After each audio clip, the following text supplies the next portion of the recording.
ডাল আপনারা অনেক রকমের সবজি দিয়ে খেয়েছেন হয়তো, কিন্তু আজকে যে রেসিপিটা দেখাবো সেটা সম্পূর্ণ নতুন। চলুন দেখে নিই ডাল কিভাবে তৈরি হচ্ছে। আমি এখানে সামান্য ঘি গরম করে গোটা জিরে ফোড়ন হিসেবে দিয়ে দিয়েছিলাম। তার সাথে সাথে আমি কিন্তু এখানে চাল কুমড়ো এভাবে কাটা আমি এর মধ্যে ভেজে নিচ্ছি। খুব সামান্য পরিমাণে একটু লবণ, একটু হলুদ গুঁড়ো হাফ টিস্পুনের কম, একদমই ন্যূনতম বলা যায় লাল লঙ্কার গুঁড়ো আর একটু চিনি দিয়ে এই চাল কুমড়োগুলোকে ভাজতে দিয়ে দিয়েছি। এর মধ্যে আমি আবারও সামান্য পরিমাণে একটু ঘি দিয়ে ঢাকা চাপা দিয়ে দিলাম। এতে করে চাল কুমড়োটা খুব সুন্দরভাবে নরম হয়ে যায় আর খুব ভালো ভাজাও হয়।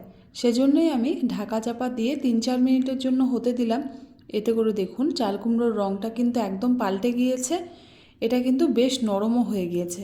এবার এই তেলের মধ্যেই আমি চাল কুমড়োটাকে একপাশে রেখে একটা শুকনো লঙ্কা আর মুসুরের ডাল ভিজিয়ে নিয়েছিলাম ভালো করে, সেটাকে আমি জল ঝরিয়ে এর মধ্যে দিয়ে দিলাম। আর একটু পরিষ্কার করে বলি, আসলে আমরা যখনই কোনো রকমের কোনো ডাল সবজি দিয়ে রান্না করি সেটা সাধারণত মটর ডাল, মুগ ডাল, ছোলার ডাল এগুলোই হয়। আজকে আমি চাল কুমড়ো দিয়ে মুসুর ডালটি আপনাদেরকে বানিয়ে দেখাবো। এটা কিন্তু খেতে ভীষণ ভালো লাগে, একদম নতুন রকমের একটা রেসিপি। বানিয়ে দেখবেন, ভীষণ ভালো লাগে গরমের মধ্যে খেতে। এবার এই ডালটাকে একটু নাড়াচাড়া করে নিয়ে এর মধ্যে সামান্য একটু আন্দাজ অনুযায়ী লবণ দিয়ে দিতে হবে।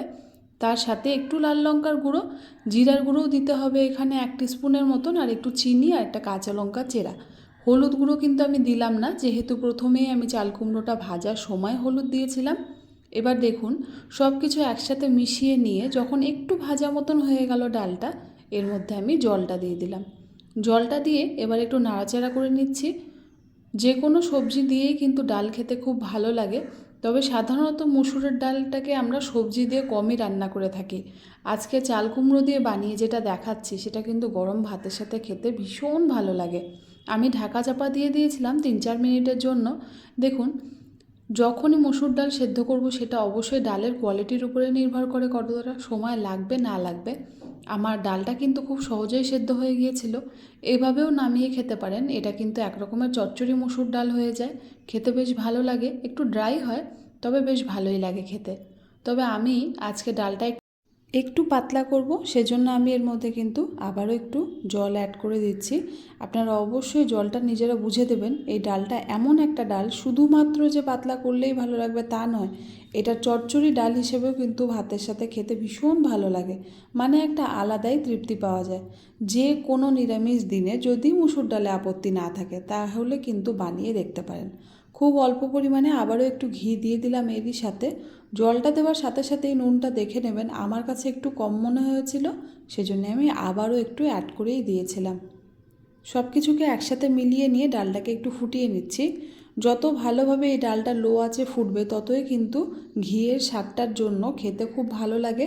আমি এখানে ঢাকনাটা উঠিয়ে নিচ্ছি। মোটামুটি 4 মিনিট ফুটিয়েছিলাম। এর থেকে বেশি ঘন করলে কিন্তু খুবই ঘন হয়ে যাবে, তাই আমার মনে হলো এটা হয়ে গিয়েছে। চাল কুমড়োগুলো তো প্রথমেই ভীষণ সিদ্ধ হয়ে গিয়েছিল। আর দেখুন এখানে আপনারা দেখেও বুঝতে পারছেন হয়তো, যতটা দরকার ঠিক ততটাই কিন্তু চাল কুমড়োগুলো সিদ্ধ হয়েছে। খেতে ভীষণ ভালো লাগে। যে কোনো নিরামিষ দিনে যদি মুসুর ডালে আপত্তি না থাকে তাহলে কিন্তু বানিয়ে নিতে পারেন এভাবে চাল কুমড়ো দিয়ে মসুর ডাল। একদম নতুন একটা রেসিপি শেয়ার করলাম বন্ধুরা, আশা করি আপনাদের ভালো লাগবে। এখন গরমের দিনে যে যে সবজিগুলো পাওয়া যায় তার মধ্যে কিন্তু চাল কুমড়ো রয়েছে। চাল কুমড়ো সবসময় একভাবে খেতে ভালোও লাগে না, তো এভাবে বানিয়ে দেখুন, আশা করি ভালো লাগবে। ভালো লাগলে বন্ধুরা সকলের কাছে একটাই অনুরোধ, আমার চ্যানেলটাকে অবশ্যই করে একবার সাবস্ক্রাইব করে দিতে হবে। ভিডিওটা ভালো লাগলে তো কথাই নেই, একটা লাইক অবশ্যই করবেন। তার সাথে সাথেই সাবস্ক্রাইব করেই কিন্তু রেড সাবস্ক্রাইব বাটনের পাশাপাশি বেল বাটনটাকে প্রেস করে অল বাটন প্রেস করে দিতে হবে, যাতে করে সমস্ত নোটিফিকেশন সবার আগে আপনাদের কাছে চলে আসে। তো বন্ধুরা আজকে নিচ্ছি বিদায়, ফিরে আসবো নতুন কোনো রেসিপি নিয়ে। সকলে সুস্থ থাকবেন, সকলে ভালো থাকবেন, ধন্যবাদ।